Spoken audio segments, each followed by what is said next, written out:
రాజన్న సిరిసిల్ల జిల్లాలో చిరుతపులి సంచారం కలకలం రేపింది.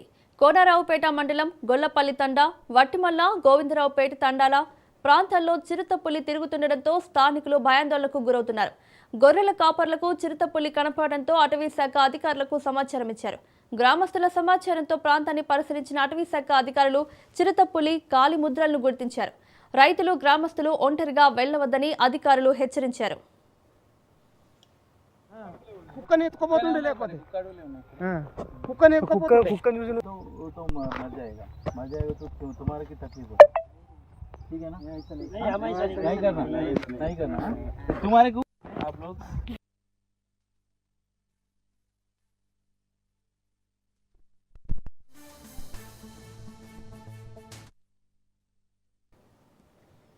రాజన్న సిరిసిల్ల జిల్లాలో చిరుతపులి సంచారం కలకలం రేపుతోంది. కోనరావుపేట మండలం గొల్లపల్లి తండా, వట్టిమల్ల, గోవిందరావుపేట తండాల ప్రాంతాల్లో చిరుతపులి తిరుగుతుండటంతో స్థానికులు భయాందోళనకు గురవుతున్నారు. ఇదే అంశానికి సంబంధించి మరిన్ని అప్డేట్స్ మా ప్రతినిధి రవీందర్ అందిస్తారు. రవీందర్. మౌనిక, కోనరావుపేట మండలము గొల్లపల్లి తండా, అదేవిధంగా పట్టంల తండా, గోవిందరాపురం అంటే ఈ మూడు తండాలకు సంబంధించి అక్కడ చిరుతపులి గత కొన్ని రోజుల నుంచి కూడా సంతరిస్తుందనేది ఒకవైపు ఆ గ్రామస్తులు అయితే భయాందోళనకు గురవుతున్న పరిస్థితి కనబడుతుంది.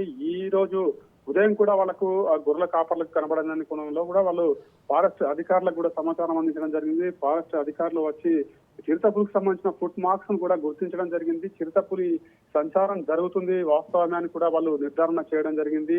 ఎందుకంటే ఇంతకు ముందు కూడా చూసుకున్నాం, రాజన్న సిరిసిల్ల జిల్లాలో ఒకవైపు తండాల వద్ద ఒక ఆవును కూడా ఆ చిరుతపులి చంపి తిన్నట్టుగా మనం ఆనవాళ్ళు కూడా గుర్తించడం జరిగింది. చిరుతపులి సంబంధించిన వీడియో కూడా ఒకటి రావడం జరిగింది. అయితే ఇప్పుడు మళ్ళీ దాని పక్కన ఉన్న మూడు తండాలలో కూడా ఈ చిరుతపులి సంతరిస్తుందని కోణంలో కూడా అక్కడ ఉన్న గొర్రెల కాపర్లు చూసి సమాచారం అందించడంతో ఫారెస్ట్ అధికారులు కూడా దానికి దానికి సంబంధించిన ఫుట్మార్క్స్ గుర్తించడం జరిగింది. చిరుతపులిని పట్టుకునే దిశగా మాత్రం ఫారెస్ట్ అధికారులు చర్యలు తీసుకునేటట్టుగా ముందరికి పోతున్న పరిస్థితి కనబడుతుంది. ఎందుకంటే ఈ చిరుతపులి ఒకవైపు మనుషుల పైన గిట్ట అటాక్ చేసిందంటే కంపల్సరీ ప్రాణహాని ఉంటుంది. అదేవిధంగా వాళ్ళకు గోద కూడా ఉంటుంది కాబట్టి అవి కూడా చంపి తినే అవకాశం ఉంటుంది. కాబట్టి ఆ చిరుతపులిని కంపల్సరీ పట్టుకునే దిశగా మాత్రం ఫారెస్ట్ అధికారులు ఒక ప్రయత్నం అయితే చేస్తున్న పరిస్థితి అయితే కనబడుతుందని చెప్పవచ్చు. ఒకవైపు ఆ గ్రామాలకు సంబంధించిన ప్రజలకైతే హెచ్చరికలు జారీ చేయడం జరిగింది. బయటకు వెళ్లే సమయంలో మాత్రం గుంపులుగా రావాలి. ఎందుకంటే రాత్రి వేళలో మాత్రం అసలే బయటకు రావద్దు. ఎందుకంటే పొలాలు కావచ్చు, ఆ చేనులకు వెళ్లేట వారు కూడా జాగ్రత్తగా వెళ్ళాలి. ఆ చిరుతపులి ఒకవైపు అటాక్ చేసిందంటే ప్రమాదకరంగా మారుతుంది. కాబట్టి ఆ ప్రజలందరూ అప్రమత్తంగా ఉండాలని ఇప్పటికీ ఆ తండాలకు సంబంధించిన ప్రజలకు కూడా హెచ్చరికలు జారీ చేయడం జరిగింది.